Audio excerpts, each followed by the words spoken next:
Hey, welcome to episode 32 of Sports Unfolded. Ron, how are you tonight? I am doing quite well, Eric. Thank you so much. I Sports cannot World, wait. Sports World's amazing, man. It just never ends. There's always Nope. something, right? So we'll start right off with our leadoff story, and that's the Carolina Panthers are remaining undefeated last night by beating the Houston Texans 24-9. Panthers are now 3-0 on the season. Do you feel like the team can contend? You know, And this there should just be a makes graphic up right now, but my look, producer's not.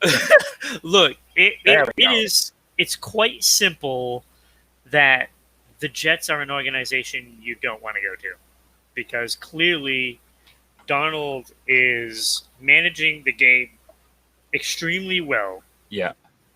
I'm surprised. Like I had Carolina pegged as what, maybe 3-4 wins.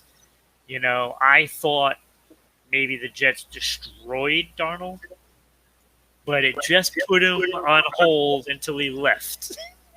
Yeah, it's kind of crazy. I mean, if you think about that, you know what I mean? The way he's looked these last few weeks, um, difference in coaching, right? We talked about Adam Gase and all his issues and how he was inept as a coach, and he's proven it several years. You're starting to see the difference. Darnold, man, 68% so far on the season, 888 yards, 8.3 yards in attempt. So it's not like he's dinking and dunking. He's throwing some good passes there, right? But 3 touchdowns and 1 interception. He's also rushed for 3 touchdowns. Yeah. So he's a completely different player. Yeah, I mean, watching the game, he's very efficient, and I think, his size is helping him as well. But it just goes to show you what coaching can do. And I'm not saying that the Carolina coach, I can't even think of his name offhand, because he made a lot of bad decisions in that game. By the way. I'm not saying he's great. He's not great, but he certainly isn't as inept as what you had in New York for. I mean, I don't even know how many years. Too long. Regardless, it was too long. I actually feel bad for Jets fans, to be honest with you. I feel bad. Yeah, hopefully Salah's a different, coach. But I wanted to talk about, too, look at their defense. As Carolina, I mean, they're averaging 10 points a game. So defensively, they're holding teams, right? So all you got to do is score more than 10 points. They beat the Jets, Saints, and Texans, right? So the Saints out of the 3, maybe a decent team, right? The question would be, though, yeah, right. But what about the Bucs in their division? How's that help? Right. That's the downside of it is that you're in a division that is going to be quite tough. They're only giving up 191 yards a game, but if you're playing Tampa Bay, I clearly don't see you holding them to 191 yards. Well, over 10 points. You look at the teams that they faced. I mean, come on. First the Jets and Houston. That says it all right there. And then you also played New Orleans, who had a great week 1, but then the next week they had so many guys out due to COVID and injuries and coaching as well. So there was I don't think New Orleans would have beat anybody last week. Yeah, I think they have 9 coaches out. It was ridiculous. It was ridiculous. So they haven't really played anybody, is what I'm saying. Do you feel they'll be a contender in the NFC? No. All right, we still have the same. They're one of those teams that, as a 3-0 team, they could make the playoffs because they've had such a good start. They could make the playoffs, but they're not going to be a contender. The thing too is 2 key injuries last night in that game. McCaffrey went out with a hamstring. He's out for a few weeks. At least that's the early, diagnosis. Hence and then J.C. Horn broke his foot, and he's going to be out for quite some time. That was their first-round draft pick. I think he was 8th overall, and he was contributing as well. So, Isn't that Joe Horn's kid? Yes, it is. Yeah. So it's just a shame because, again, you want to see them do well, and they've got a stretch here. I think they play Dallas next, and then after that, there's some easier teams to beat. So they realistically could have 1 or 2 losses tops in the first 8 weeks. You know what I Yeah, mean? you got to take advantage of your schedule, and Carolina has a very easy schedule for the most part. You know, but Yeah, that you've got first to week take is care for of them. those games. You have to win those games, because when you do have to play Dallas and when you do have to play Tampa Bay twice, you I mean, you're not going to win those games. Yeah. Like, I don't see them beating Dallas next week. There's no way. I wouldn't say no way, but again, it depends on what Dallas team shows up too. I mean, we've seen that before from Dallas. This is Uh, true. RTS, thanks for joining. Angelo, thanks for joining. Before we get into the NFL, Ron, let's discuss what we got going on with Twitch today. If we have any subscribers join today, we're doing a giveaway. We have these team keychains that you can win. You can pick your own team, so the teams that are shown doesn't necessarily mean the teams that you can pick any team you want, and we'll send those out to you. So just give us a subscribe, and you're eligible to win any one of those keychains of your favorite team. So make sure you subscribe to us on Twitch. We appreciate it. Yeah, so we get 20 subscriptions, Eric. We're sending out 20 of those. 20. So everybody that subscribes is winning. Everybody. All right. So you subscribe to Rhode Island _broadcasting, you will get a keychain from Sports Unfolded, so of your favorite team. So you pick your team. Yep. Let's talk some NFL, my friend.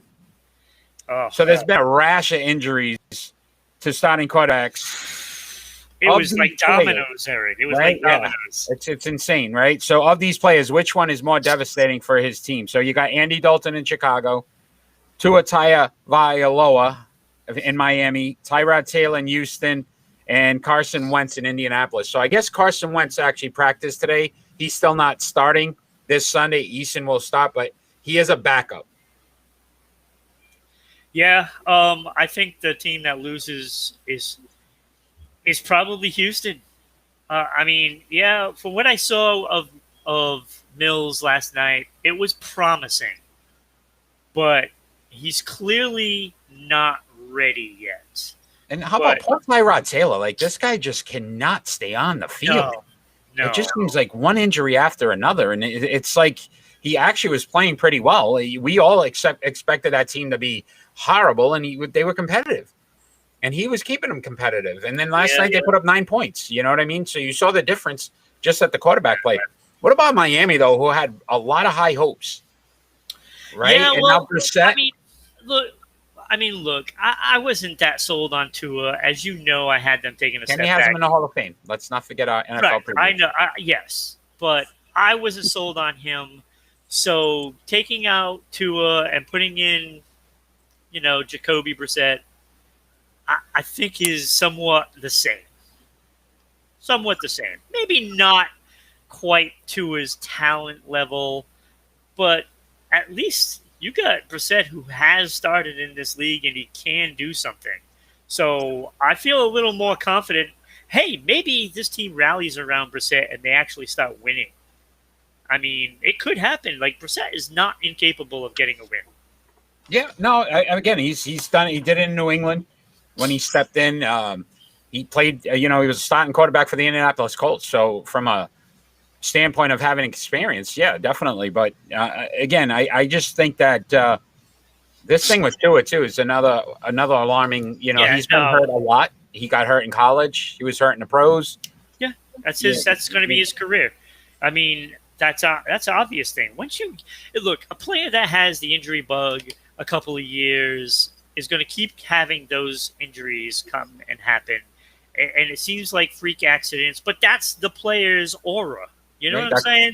It just happens. I was one of those players when I played hockey and baseball. It happens. Carson Wentz sprains both ankles, not just one ankle last week, both. Yeah. Like, he just got off a broken foot and he sprains both ankles. Like, he's another one that just can't stay healthy. But see, what about now, the Colts? If he doesn't play for a couple of weeks, the Colts are in trouble. I mean, let's face it. Well, technically, they're in trouble with him. He could play. He could play this week if they really wanted to. He would. Yeah. He could have played. I think they're just hopefully sitting him to try to see if he can heal up a little more. What about Andy Dalton? That situation in Chicago where we talked about Justin Fields and who should start or not start. Does this might be good for them. The problem is, though, Matt Nagy's already said that no matter what, Dalton when Dalton's he's going out, back in. he's Yeah. coming back in. So Yeah. I don't understand. So if Fields looks really good, does this just blow up this team? Because then if you put Dalton back in, what does that say as an organization to your fan base? Is that a good move? Well, we had Nagy on the hot seat this year. Yeah. If he's playing well, and then Dalton comes back from injury and gets inserted back into the lineup, and you lose, Nagy's gone. Nagy's gone. Because What you week did know even predict the him to get owner fired? wants Fields. Yeah. What week did you predict he was getting fired? Was he one of them? Oh, Was it he was on one? somewhere mid-season. Right? He's one of those guys. So this could be Yeah. the the effects now coming to fruition on that. We'll have to see. Yeah, it's forcing Well- his hand, and then if like you said, if Fields plays well, and then Dalton gets inserted back and they take a loss, that's the game that he gets fired. Yep, absolutely. All right, so let's talk about the New England Patriots and their upcoming matchup with the New Orleans Saints. So, as our local team, we're going to cover them each week, and we're going to make sure that we kind of do a pregame and then we do a postgame on Sundays after the game. So let's talk about the 1-1 teams, the New England Patriots. There should be a graphic up on the screen as well. My producer, he's got to get better at this. There he is. There it is. It's there. It's there. Good job, producer. Good job. Good job. New England versus the Saints. Saints are obviously on the road. So let's look at the 1-1 team. So the Saints beat Green Bay and lost to Carolina, and New England obviously lost to Miami and then beat the Jets. Which team is in a must-win situation here? I would think both of them, to be honest with you. Look, the Patriots, if they go 1-2 into Tampa Bay, with Tampa Bay coming into the New England. But if they're going into that game 1-2, I mean, you're 1-3 most likely. Yeah. So they have to win. But again, New Orleans, if they lose and they go 1-2, now you're buried in third place in that division. Right, and you already lost once in your division. Right. Yep. Now you're talking if you're 1-2 and going into week 4. Let me grab my schedule. I don't know who they're playing next week. They got to play the Giants. So, I mean, it's not as important for them. I mean, you have the Giants. I still think the Giants win that game. But they got to feel a little more comfortable. It's like, oh, we can just turn this around next week. Patriots don't have that option. They can't just say, okay, we're going to turn it around next week because we're going to win that game. Yeah. So I started to look at some of the numbers. So the Saints actually have only thrown 115 yards passing. They're rushing for 109 yards a game, 22.5 points a game, right? Yeah. So not going to get it done, right? Defensively, they're giving up 240 yards passing, 66 yards rushing, right? They're averaging 14.5 points. So New England, who likes to run the ball, this is going to be the game where Mac Jones is probably going to have to show that he can sling it a little bit, because I don't think they're going to have the option of running as well as they have in the first 2 weeks. Yeah. New England, on the other hand, right, we're averaging 213 yards a game passing, 113 yards rushing, 20.5 points a game. So something's got to give on that rushing. If New England can establish a running game and be able to control that piece of it, great. I don't see them doing that. New Orleans still has a very good defense. There's some question marks with Winston, right? We all know you don't know which quarterback you're going to get each week. But that defense has been solid for the last couple of years. So I don't see that defense giving up 115 yards in this game. So it's going to lie in the hands of Mac Jones. What's the expectation for Mac Jones? How do we feel he's going to be able to perform against New Orleans? I think, he's a rookie. We all know. We know that he has a good head on his shoulders, as far as seeing what's coming, out in the defensive schemes and stuff. Thanks for the follow, Victor. And I would think that he's going to be able to handle that defense because, look, he saw a lot of looks with the Jets. He saw a lot of looks with Miami. I thought they both played pretty good defense against the Patriots. And he handled it. Yes, sometimes he's going to hold on to the ball too long, but I don't think he's going to make too many bad decisions throwing the ball.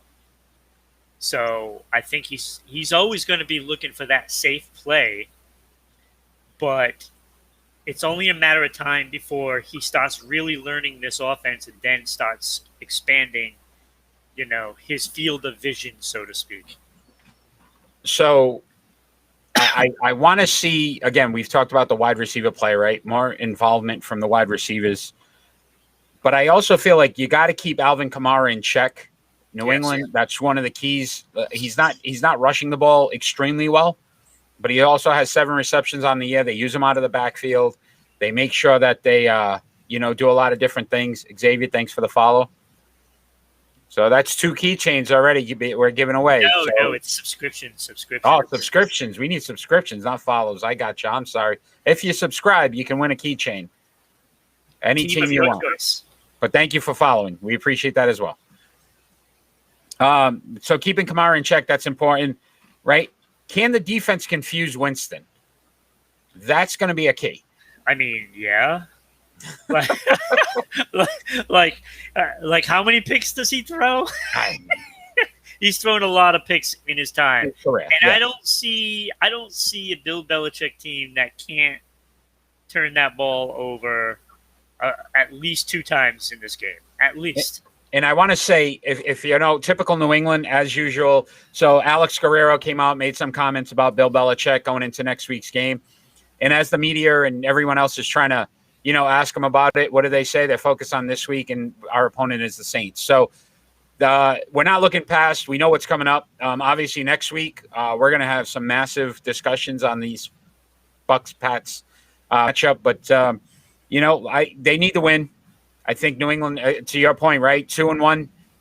Even if they lose 2-2, we play by quarters. That's Bill Belichick's motto. It's been the entire time in New England, right?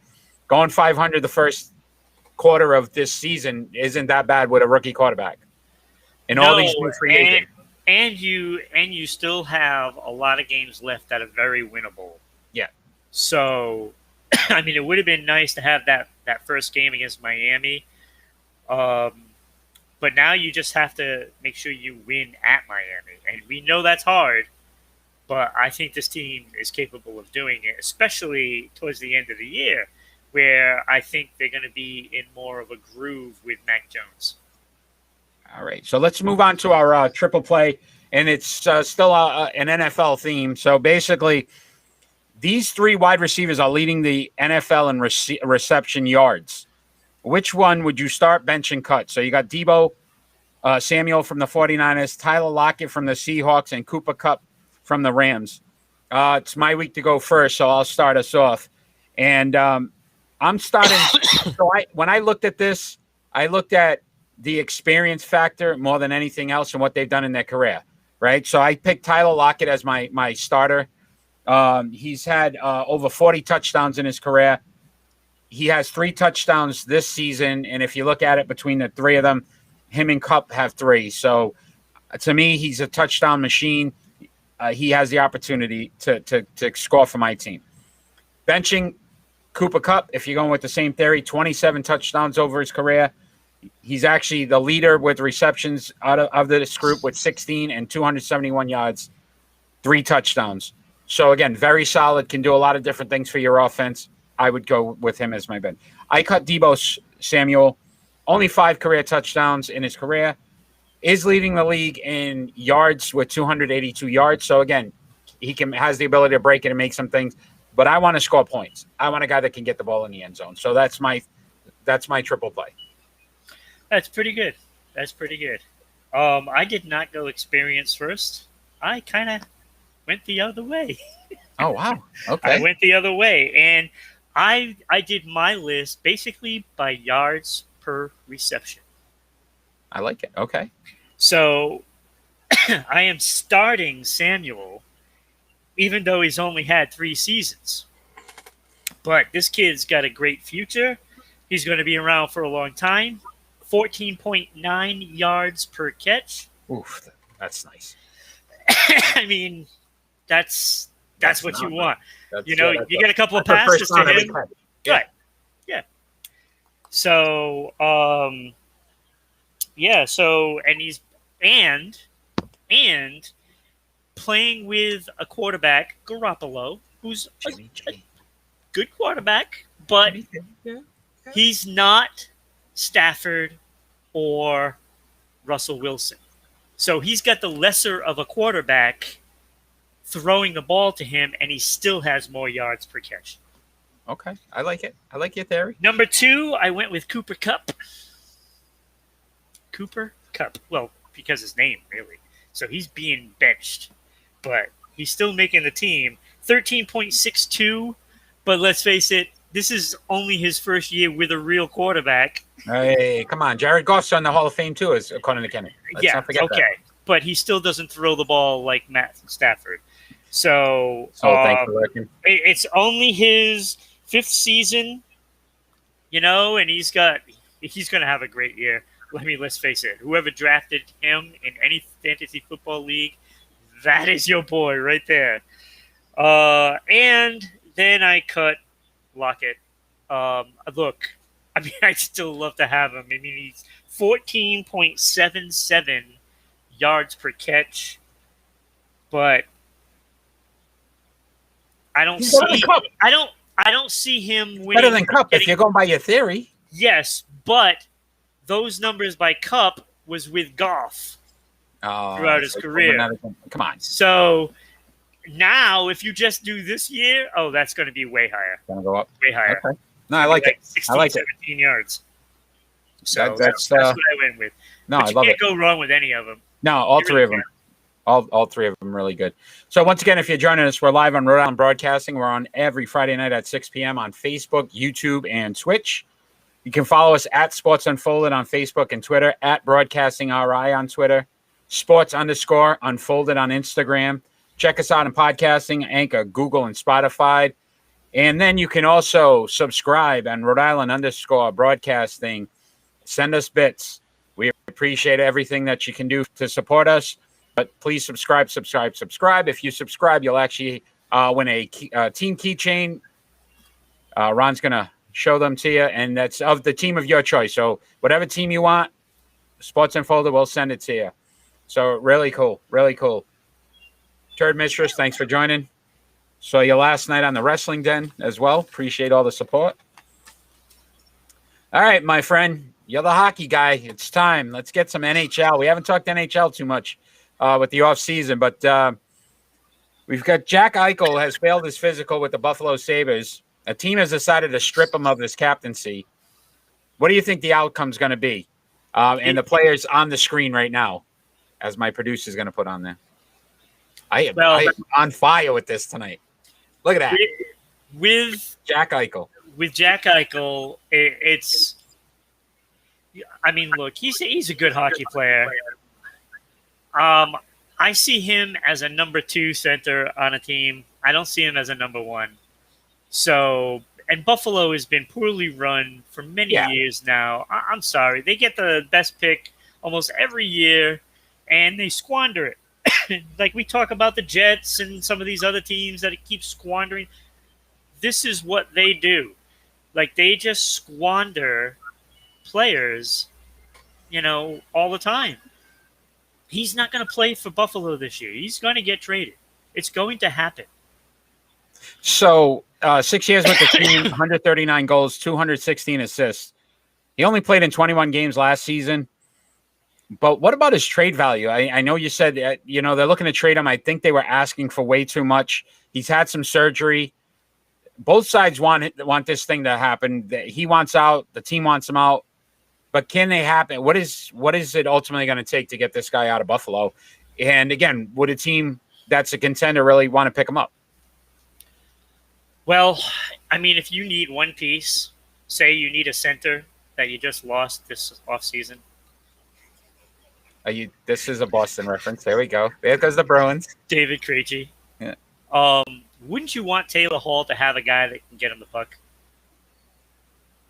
I think, and Jack Eichel is from the area. I mean, let's be real. Mass. I saw that he's from Massachusetts. I mean, to me, this is a gimme.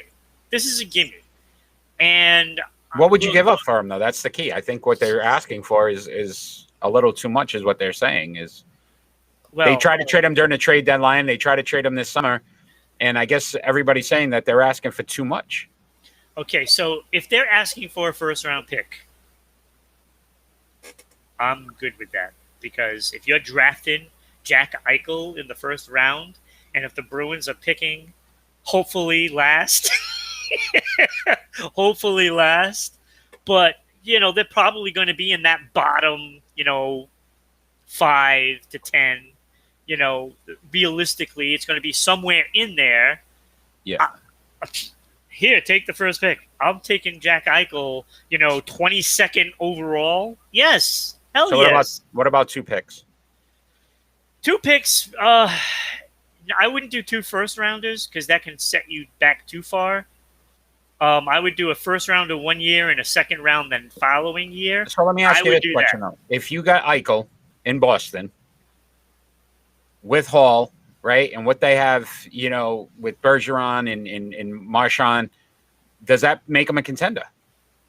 Oh, absolutely. Well, they were a contender last year. Exactly. So why not do 2 picks? Did they have enough talent to go for the next 4 or 5 years? No, maybe not Marchand, but I would do 2 picks, but I would not do them the same year, and they would have to be staggered. I wouldn't do a first and a first the next year. No, that would not happen. I would not do that because then you're strapped in case disaster happens. Like say, okay, so after this year, say everything happens, whatever it is, and say, I don't know, Patrice Bergeron retires.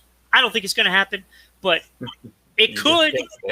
It could. So if he retires, then you're in the same position, maybe even worse, because now you don't have a first-round pick the next 2 years, and then you can't replace Patrice Bergeron unless you go through free agency. And is there going to be a Patrice Bergeron out there? I don't know. I doubt it.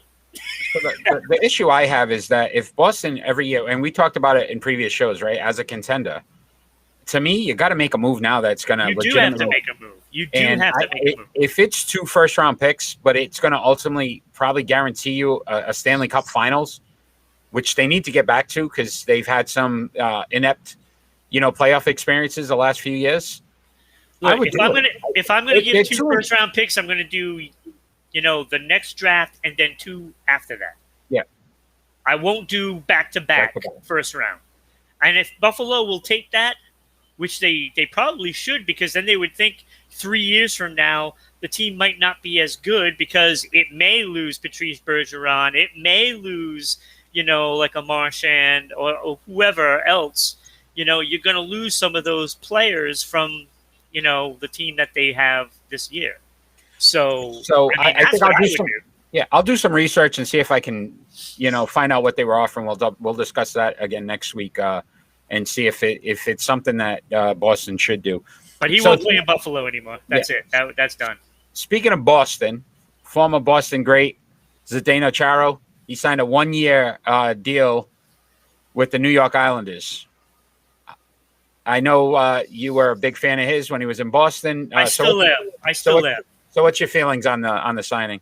I hate the fact that he's going to be in the New York Island because that makes this team better than what it was last year.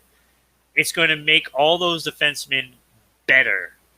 But we know what Chara had to do with like McAvoy. Look, McAvoy's the player he is. A lot of that is learned through Chara. And wherever Chara goes, this is what he does. He makes the defense better. I didn't realize it was 14 years in Boston. He was he was there for a long time. Yes. Long time. Third best defenseman in a Bruins uniform behind Orr and Bork. Pretty good names there. I don't know. Yeah. We've had that great defenseman for a long time. Sway, thanks for lurking. And I am a little I'm just stunned that Edmonton did not take this opportunity to sign him. Because to me, Edmonton's big piece that they need is a Chara.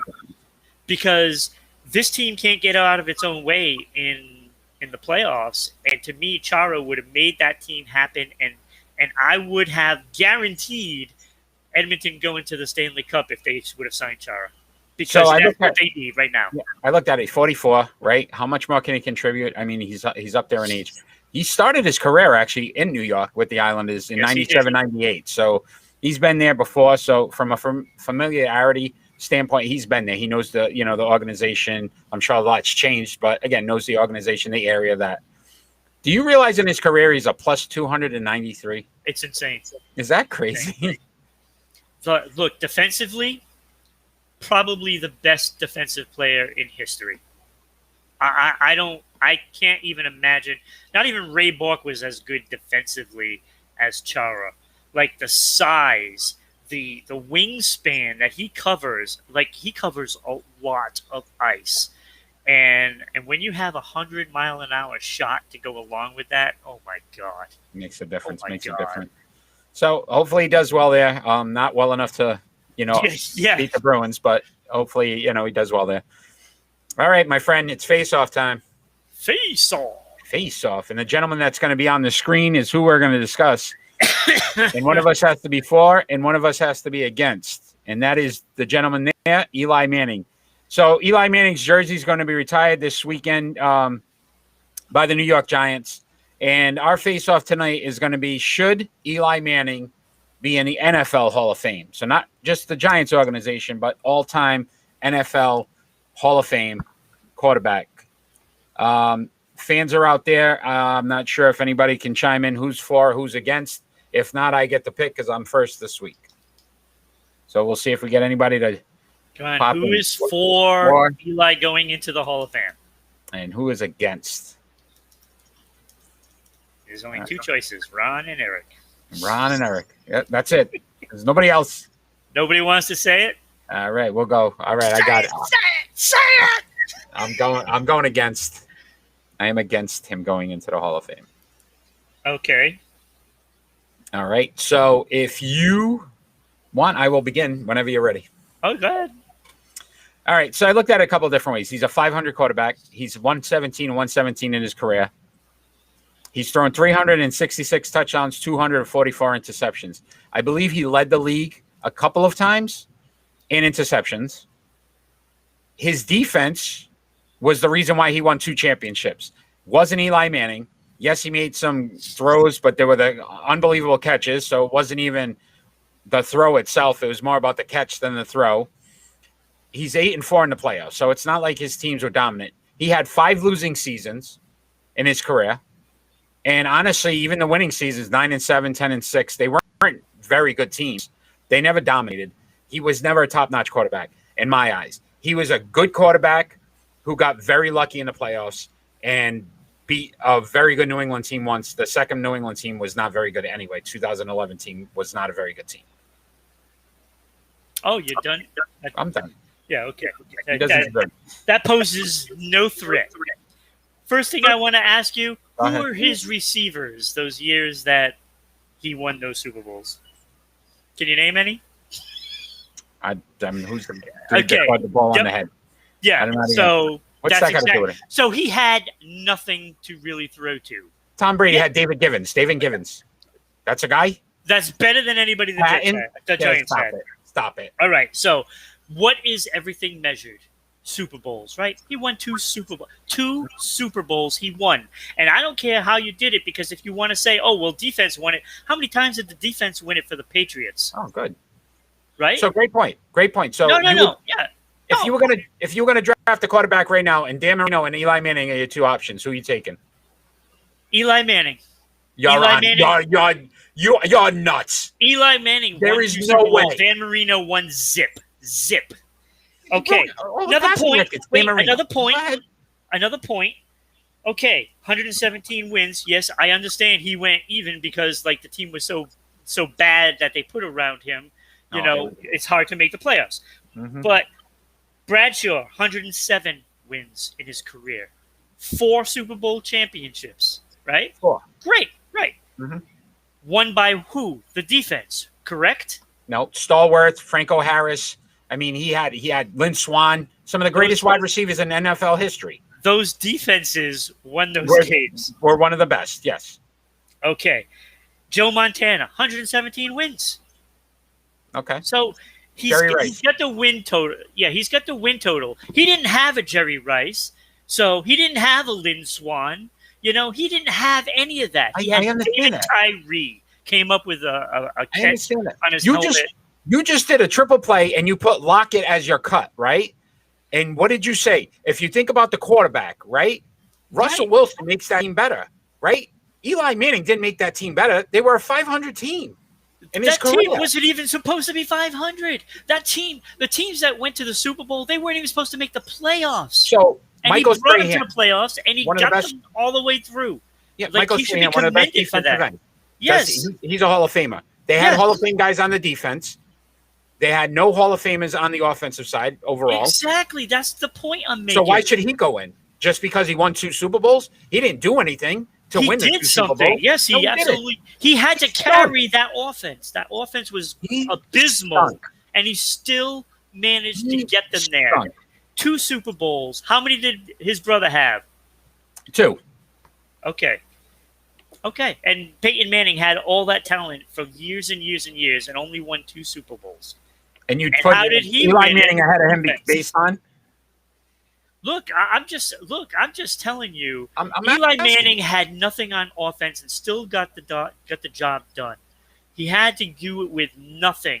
When David Tyree is your best wide receiver, that's not even close to a David Givens. His best record, very capable. His best record, as I'm looking it up right now, was 12-4. That was his best record. Didn't win a Super Bowl that year, by the way. Nope. Didn't go to the Super Bowl. Nope. He's been 6-10 twice. Yep. 3-12, 5-11. Yep. 8-8, 8-8. I mean, look, they've never had a good team. They've never had a good offense around him. Okay, so why was his fault that he threw 20 interceptions, 25 and 27? As he got older, he got worse. Yeah, look, I keep telling you, when you have no one to throw the ball to, it's going to happen. Okay? He does not deserve the Hall of Fame. Absolutely does not. Yeah, I absolutely believe he did. He does. No way. You win 2 Super Bowls, you belong. Hands out there, chime in when you can. Facebook message, whatever you got to do. But there is no way Eli Manning deserves to be in the Hall of Fame. Now we're going to put 500 guys in there who throw more. Come on. I'm not doing this with you. Let's talk some Major League Baseball. It's time. Please. Guess what happened? A lot's changed since the last time we talked. We know. Week, right? Yeah, especially that National League. Unreal Cardinals right now. They're on fire. They were playing this afternoon. I told you, didn't I tell you? Yeah, they went on a run. They went on a massive run. Thanks for the bits. Appreciate it, mistress. All right. So as it continues to heat up, let's go as to where we stand currently. So the American League, the Red Sox are 2 games up. The Yankees are in second at the flat. Blue Jays a game behind. Marlins 2 games behind. Mariners 2 games behind, and the A's are 4 games behind. These are the remaining games for those 5 teams. Red Sox, big series this weekend with the Yankees. 3 games. Then 3 games for Baltimore, and then 3 games with Washington. So it's a good shot that, let's just say, even if New York swept, there's still 6 wins in there. 6-3. I think they get in. It's going to be very difficult for them unless they blow some games to Baltimore or Washington, right? Yeah. I'm not saying the Yankees will beat them. I'm just saying if you look at overall the best. I say they go 6-3 anyway, no matter what. Right? The New York Yankees are going to face Boston, then Toronto, and then Tampa Bay. If they can go 500, I'd be shocked. Ooh. They got to play all playoff teams, basically. All playoff teams. Wow. So. That's ugly. Toronto. That's an ugly schedule. Toronto's got Minnesota, the Yankees, and Baltimore. So again, 6-3. Even if New York sweeps, they'd have to sweep Boston, have to sweep Toronto. That's the only guarantee they'd have because then they'd be 6-3 regardless of what happened against Tampa Bay. Yeah, that's right? I don't see that happening. So Toronto still has that run. Mariners playing the Angels for 3, the A's for 3, and then the Angels for 3. They could actually They could sneak in. sneak in. They could actually go 7-2, 8-1. Like it's all that A series. I think it's going to depend on that A series because I think they should be able to beat Anaheim. Right. So, wow. So if they went 8-2, Toronto goes 6-3, Boston goes 6-3, and say New York goes what? I think 4-5 Yeah. at best. They're out. New York's out. Mariners are in. Mariners would leap. No, Mariners would be out by 1 game. Oh, so it's doable. What about Oakland? They're 4 games back. I don't think they're in. 3 against Houston, 3 against Seattle, and then 3 against Houston again. No, I think they're out. Yeah, they're going to go 2-7. National League. Can anybody catch the Dodgers and take that first? Hey, you know what? It's only 14.5. Yeah, it was 17 last week. They could lose all their games now. There's not enough games left in the season. No, they're already clinched. All right. So second place, the Cardinals, who have been on a massive tear, right? I think they're 12 straight. I don't know if they won today. If they did, that's 13. Philly is 4.5, and the Reds are 5.5. It's already done. So this is what I did. The Cardinals have Chicago, Cubs for 4, Milwaukee for 3, and then the Cubs for 3. So 10 games left, right? I see them losing maybe 1 or 2 of those games. They're going to win at least 6 of those games. Right? So Cardinals get it. Because Philly's got Pitt, Atlanta, and then Miami, all 3-game series. But so they could sweep, and they still don't get it. And then the Reds, Washington, 1 with Pittsburgh, 2 with the White Sox, and 3 with Pittsburgh. So I just don't. I mean, they have a good schedule to get up there, but they'd have to win every game. The schedule is too good. I mean, they're playing the Cubs a ton. 7 games with the Cubs. Yeah. So I think the Reds are out. I think they'll actually win 7 games total for the Cardinals, to be honest with you. They could very well. Very well. Milwaukee will be a tough series. That's I'm saying 1 from Milwaukee and 6 from the Cubs. 6 out of 10? That's pretty good. 6-4. Sarah, thanks for joining. Appreciate it. All right, so let's ask this question. If the season were to end today, Sway, thank you, and we had to pick who our favorites would be, who do you got in the American League? I have to go with Houston. We agree on something. I went with the Astros as well. Yeah, I'm just looking at Look, I know Tampa Bay has really put up. The Ravens are on the board. I know Tampa Bay has done really well this year, but I just don't believe in them every year. And even though they went to the series, right, I still don't believe it. I don't trust it. I don't know what it is. You still think of them as that team that's not very good. And they're a very good team, but I know. I feel Houston has the experience. I look at the lineup. I look at the pitching staff, and it's like, how are people not beating the team? Right, every year they do it every year. But I don't think they can get through Houston. Agreed. Houston is a problem. I think Chicago has slipped. Like I was thinking about going Chicago White Sox, but they've been slipping lately, and I don't like. I just like the makeup of the Houston Astros. Yeah, I agree. What about in the National League? I have to go Dodgers. I'm sorry. Look, that team is made to win in the playoffs. It is. That's what it is. It is. But I think all year we expected the Giants to fall. Yeah. All year, and they showed such resiliency to stay on top. And if you think about what the Dodgers have, and even when they played the Dodgers, they were beating the Dodgers. Yeah. So to me, they're built to beat the Dodgers, which is important, right? You see this in all sports, right? What's your division like, and what are their strengths are those teams? And you try to build your team to beat those teams. That's what the Giants have done. But do they play them in the first round? That's the question. I don't know how it works in MLB because they do things a little weird. Like, I think they make it so that way the two teams in the division don't play in the first round. Yeah, I think they do some funky stuff. We'd have to see Yeah. once it all comes out. Because, like, I don't think the winner of the Red Sox, whoever else, Plays in the first round. plays their division leader. So if it's Seattle, they won't play, Houston. Houston, yeah. And if it's Boston, Toronto, or the Yankees, they won't play Tampa Bay. So my guess is they're going to end up playing, like, Houston, whoever comes out. Yeah. So, and I think it's going to be that case. And if it's that case, then you're looking at the Dodgers are going to probably play Atlanta. Is Atlanta the second best in that overall? I think so, no, yes. Or is it? No, I think it's Milwaukee, actually. So the Dodgers Milwaukee, will end up playing Milwaukee, and the Giants will play the Braves.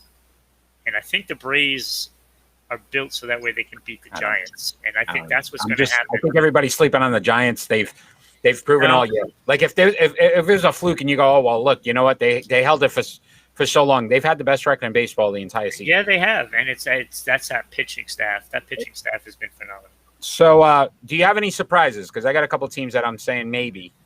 I would say. I got two. Look, out of everybody, a big surprise for me would be whoever wins the wild card in the American League. Outside of that, I don't see anybody else that is a surprise. You know what I'm saying? Because the Cardinals aren't going to do it, and I think the Cardinals will be in, but I think they're going out first round. And I don't see Chicago doing it. I don't see Tampa Bay doing it. So I got Milwaukee. The Brewers would be a surprise team to me that, look, they've had a very good season, and I think the third best record in baseball. And the White Sox, I just think that Tony La Russa's got that team.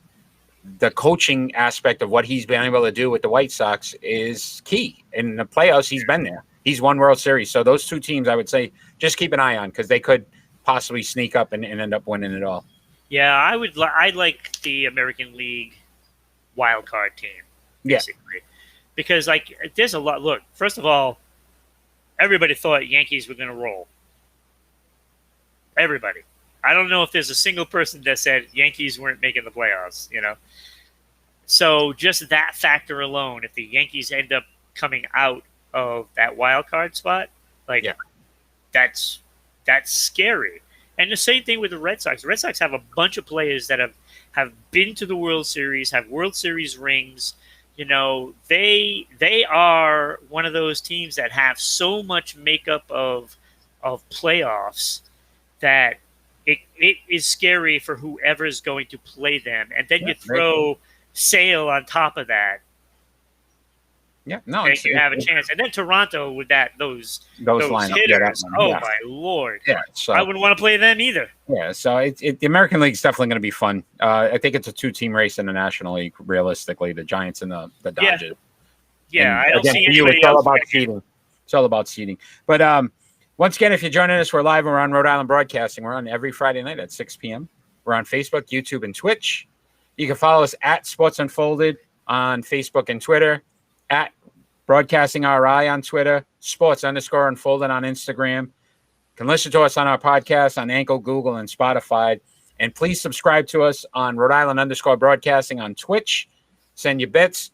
If you do subscribe tonight, you can win a keychain of the team of your choice. We will send those out to you. So a lot of cool things there. Any team you like. So Sway, if you like the Ravens, subscribe. We could get you a Ravens keychain. But appreciate all the support, all the live followers. You guys have been great on Twitch, YouTube, Facebook, all of it. Ron, what time is it, my friend? Pick and roll. Oh, my God, this pick and roll. This was one of the worst ones I think we've ever done from No, not the worst. Worst as in trying to figure out how to rank this. Yeah. It was the most difficult one I've been through. Yeah, I think it was too. So it's our 32nd episode. So we ranked these great number 32s all time. And they are Magic Johnson, Shaquille O'Neal, Jim Brown, Sandy Koufax, Julius Erving, and Karl Malone. I'm still not sure if I have it right. And what I would say is this. We're going 6-1. And regardless of how we rank these, it's probably not going to be anybody who's going to agree with it because there's so many different ways you could have went with this. All right, at number 6, my friend, I had Karl Malone. So he was a 2-time MVP, averaged 25 points a game, 10 rebounds, 3.6 assists, but he never won a championship. Yes, he's second all-time in scoring. But again, impressive numbers from a scoring standpoint, but I don't think overall he made them any better. So you're saying championships matter? No, I'm saying no. What I'm saying is this: that from the 32s that we're going with, he was the least decorated of them all. He really didn't win many MVPs or anything, All-Stars, any of that stuff. But anyway, at number 5, I had Shaquille O'Neal. 15-time All-Star, 1-time league MVP, 4-time NBA championship, averaged 23 points a game, 10 rebounds, 2.5 assists, almost 11 rebounds, actually. But he wore several numbers. He wore 32, 34, 33, and 36 in his career. And all 3 of the championships with the Lakers, he was number 34, not number 32, because he wasn't even the best 32 in the Lakers organization all time. So, hence why Magic's ahead of him. At number 4, Julius Erving. 16-time All-Star, 4-time MVP, 1-time NBA champion, 24.2 points a game, 8.5, 4.2 assists. I out of all these guys, I don't know. I was struggling so hard where it was going to put. From 4 to 1, I struggled. The first 2, I was like, this is pretty easy. The last 4, I struggled. So at number 3, I put Jim Brown. Jim Brown, 9-time Pro Bowler. He was a champion in 1964, I guess before the actual. So he did win a championship. 3-time MVP. 12,312 yards rushing, 106 touchdowns. In his career, he averaged 104 yards a game for his career in 9 years. So he averaged 100 yards plus his entire career every game. That's pretty impressive. I thought that was kind of cool. Number 2. And get ready. I can't wait to see your face on this. Number 2, I had Magic Johnson. Oh, come on. I knew it. I knew my God. No. 12-time All-Star. 3-time MVP, 5-time champion. 19.5 points a game, 7.2 rebounds, 11.2 assists. So obviously his numbers, Showtime, we know all about it. But again, the Lakers have had so many great players. He's one of those great players. But the guy at number 1, and if you look at what he did in baseball, his numbers are ridiculous. Wait, did you forget somebody? Nope, Sandy Koufax. Where did you have Dr. J? I had him at 4. Did you even say his name? Yeah, that's when you went, oh, I can't, you gave me the look. Oh, okay. No. So at number 4, I had Dr. J. Jim Brown, Magic Johnson, Sandy Koufax at number 1. Oh. League MVP once, but 3-time Triple Crown. I didn't even know this existed in pitching. And then I had to look it up, and I'm like, wow. So 3 times he led in strikeouts, ERA, wins 3 times. 4-time World Series champion, 3-time Cy Young, 5-time ERA champion, 2,396 strikeouts, an ERA all-time of 276, 2.76, 165 wins, 87 losses, 4 no-hitters, 1 perfect game. The guy just did about everything possible a pitcher could do in a career. By far the best 32 in my book. Okay, at number 7. Number 7. Oh, here we go. Don Sweeney. No, I looked up who the best number 32 was in hockey because you always ignore hockey players. The best one was Dale Hunter, and I can't stomach that guy. Okay. Dirty hockey player, but he is the best one. Like, he had over 1,000 points, but he also had over 3,000 penalty minutes. Would not actually be number 7 for me. I would actually put Don Sweeney ahead of him. I know you, my friend. Number 6, I had it just like you, Karl Malone. Like, I love his numbers. Love his numbers. They're all there. And like you said, second all time. There's that 1-0 by his name that haunts him. Him and his buddy John. Mr. Stockton, if you're nasty, yeah. Number 5. I believe you had the same one as me. I had Shaquille O'Neal. I did. Look, if it came to centers, he'd probably be my 3rd pick all time. Well, maybe 4th. I forget. Wilt Chamberlain, Kareem, Bill Russell, Shaquille O'Neal. That's probably, where I put him 4th.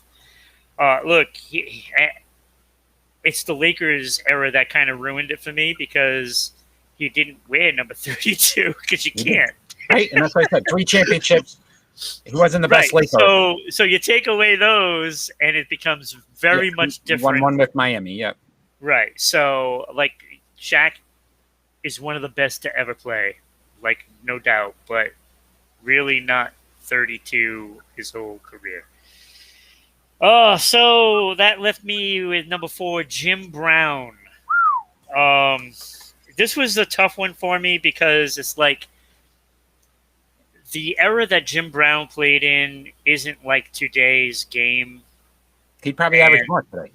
He would, and I really truly believe that his era kind of hurt him in this because I just couldn't bring myself to give him higher with his numbers. The numbers are all great. I'm not saying they're not great. I love them, but we're not talking Barry Sanders. So I think his era kind of hurt him in this category because everybody else I would definitely want more than Jim Brown. Number 3, I have Dr. J. His numbers are just out of this world. So we just flip-flop those two. So his numbers are out of the world. 24.2 points. Yeah. Everything. He did 4 MVPs.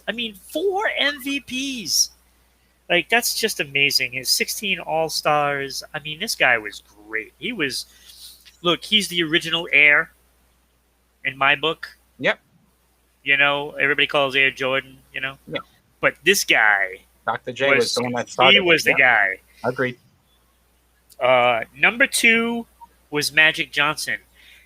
And the aura that Magic Johnson gives in games is just different from anybody else. There was just something about him that was magical. To give an awful pun. Jackie, thanks for joining. But there was something, you knew there was something special about Magic Johnson.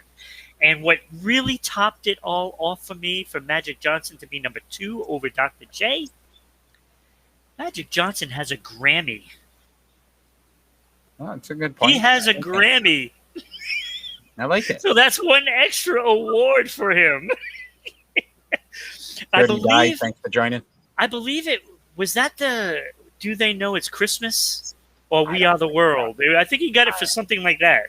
All I would say is this, though, too. If you think about Showtime, he fit it with the smile, everything. Yes. He made that. He brought the TV piece to basketball. Absolutely. He was the first guy that they really marketed. Number 1, Sandy Koufax. Bro, more I looked at it. Look, I don't even care what his numbers say. The numbers speak for itself.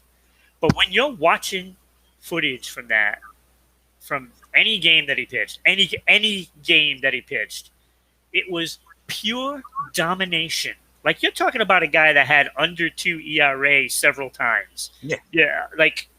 And I don't care when you pitch that, nobody would hit him today. Nobody. And he did it on 3 days rest, game in, game out. And he also had 9 saves in his career. So he would be out there whenever you wanted him to be. This guy just dominated pitching. He basically wrote the book on how to pitch. That guy was just, I agree, different than anyone that has ever played the game. Yes. Yep. If you want to make a comparison, maybe Pedro Martinez in his prime. Yeah, but, I wouldn't even say that. But not with those numbers. But with Sandy Koufax did it for so many years. 3-time triple crown, bro. I was I was blown away. I was like, what is this? I'm like, he was a hitter? No, and then I'm like, oh, this is an actual pitching stat. And I was like, wow, like the fact that he did that three Yep. times. But hey, you know what? That was probably one of our closer, as difficult as we thought. We only flip flopped Brown and Dr. J. Really, that was the only difference? That was the only difference. Oh, wow. And like I said, That's pretty good. I thought if Jim Brown played in the game now, I think it would have been even better. So that's kind of cool. So anybody that's joined on Twitch, appreciate it. Dirty, Jackie. We are giving away keychains if you subscribe. So any subscribers get a keychain, a team of your choice. So please subscribe, and we will send those out from Sports Unfolded. Any team that you want. You know, I also have some gaming wins too, by the way. Just saying. All right. So RTS Gaming. All right. So let's go on to our predictions, my friend. And we've got a lot of good games to discuss here. So we'll start off tonight. We start off. It actually is going to 7:00. So it's going to start any minute. Yankees at Red Sox, 3-game series. Going Red Sox 2-1. Me too. Look, it all starts tonight, you know, and it's going to be Cole versus Evaldi. Evaldi plays very well against the Yankees. That's going to be a tough one to win. Yankees are lucky they don't get Sale as well in the series, so they luck out on that. But I'll still take the Sox too. All right. What about so division leaders at 9:28, 3-game series? Rays at Astros. This is going to tell a lot, I think. And I'm going to go Houston 2-1. I think we're the same. They're home. So you got to lean towards that because they'll be able to cheat, you know, if they need to. Bang those drums, baby. Bang those drums. 9:26. We got the Saints at New England. The Patriots. I'm not going against the Pats. Not doing it. Not doing it. I think we're going to pick Pats all week except maybe next week. And even then, I don't know. All right. How about the game, the Bucks at the Rams? So that's going to be a big 2-0, both 2-0 matchup.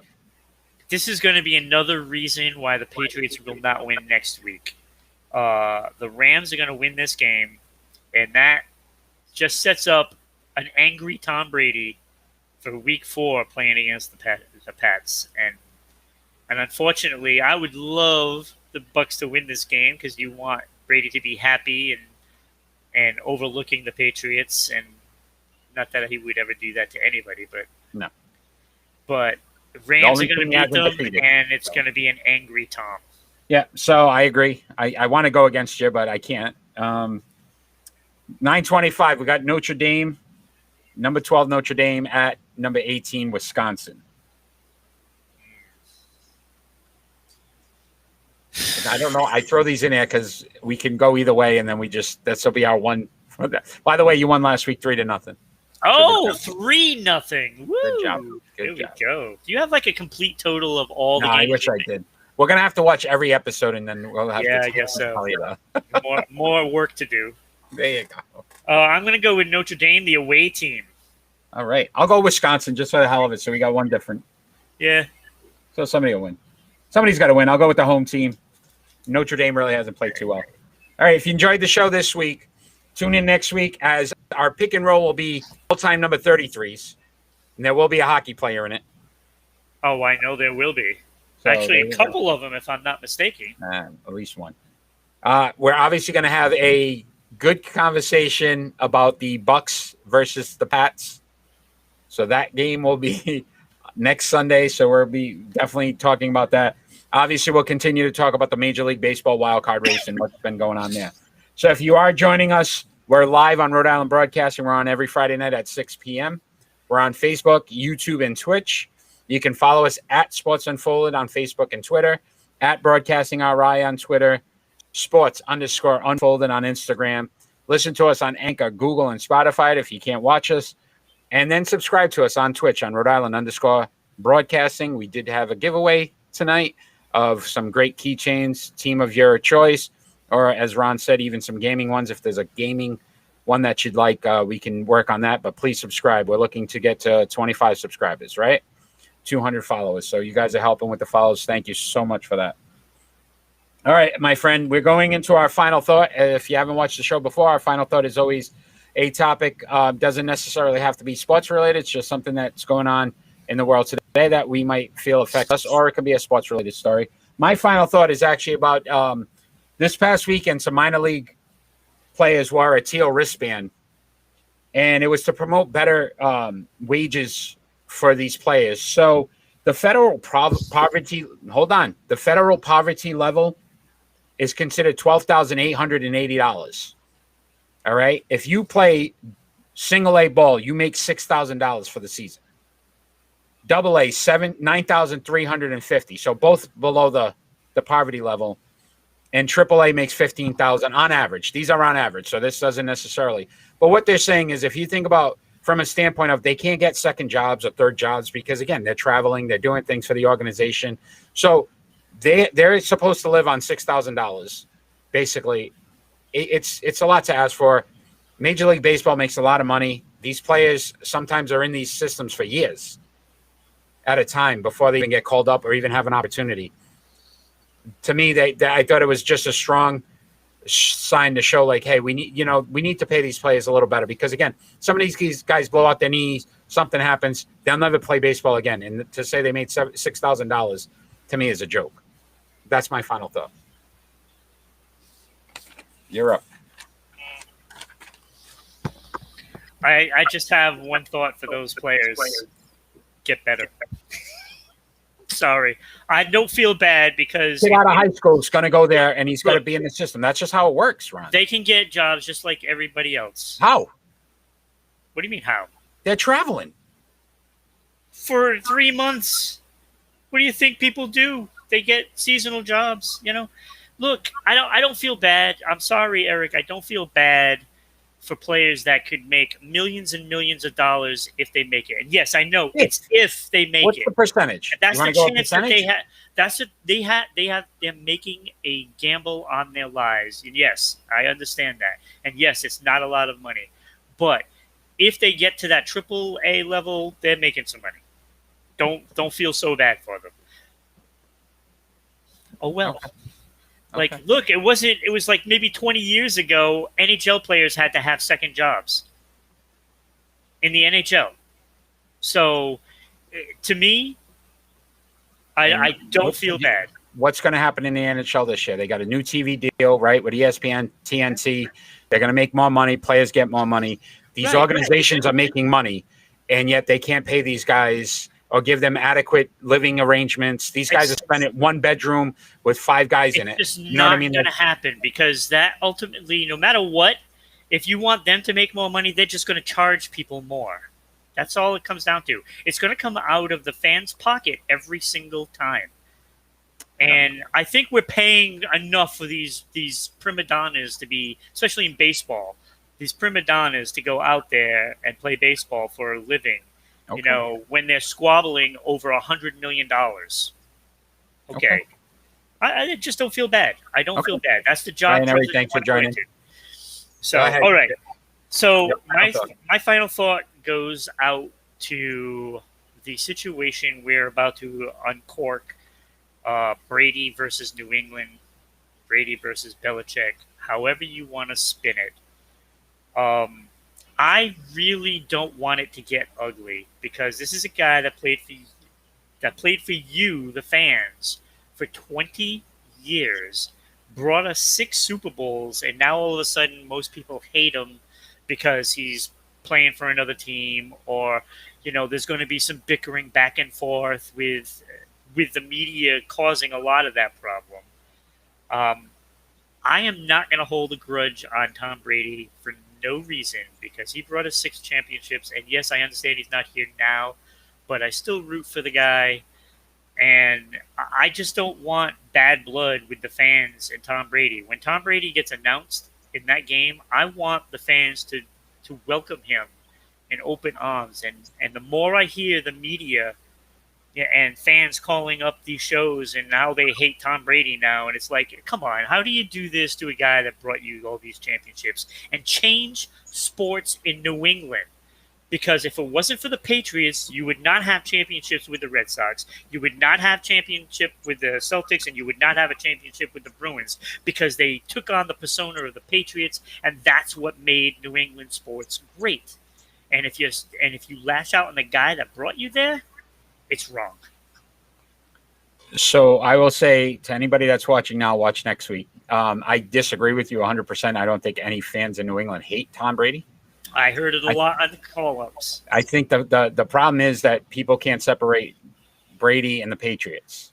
And I think that's where some of the problem comes is that, fans out there are going to cheer. They're going to cheer him on next Sunday. So. I because can't if see any it's other. Not, I'm going to be disgusted in New England fans. I can't. And we'll do a post-game after that game anyway, which will be late. But we'll definitely we can discuss that.